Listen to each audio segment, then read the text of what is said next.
பேக்கரியில் விற்கிற வெஜிடபிள் பப்ஸை வீட்டில் எப்படி சுலபமாக செய்யலாம் பார்க்கலாம் வாங்க. இதுக்கு வந்து நான் 250 கிராம்ஸ் வந்து ஆல் பர்பஸ் ஃப்ளார் எடுத்திருக்கேன். 1 டீஸ்பூன் சால்ட், 1 டீஸ்பூன் சுகர் சேர்த்து வேணுங்கிற அளவு தண்ணி சேர்த்து மாவை வந்து நான் பூரியை விட இலகலாக பிசைஞ்சிக்கிறேன்.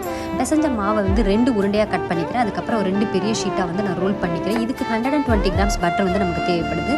1 டேபிள் ஸ்பூன் பட்டர் இந்த மாதிரி நம்ம வந்து தடவிட்டு அதில் வந்து ஃப்ளாரை வந்து டஸ்ட் பண்ணி 2 ஷீட்டையும் ஒன்றா ரோல் பண்ணி திருப்பி 1 டேபிள் ஸ்பூன் பட்டரை தடவி ஃப்ளாரை டஸ்ட் பண்ணி திருப்பி இந்த மாதிரி ஃபோல்ட் பண்ணி இதை வந்து ஒரு கிளிங் ராப்பில் வந்து கவர் பண்ணி ஃப்ரிட்ஜில் வந்து ஒரு 30 மினிட்ஸ் வைக்கணும். இந்த ப்ராசஸை வந்து நம்ம 3 தடவை செஞ்சால் நமக்கு வந்து 3 லேயர்ஸ் கிடைக்கும்.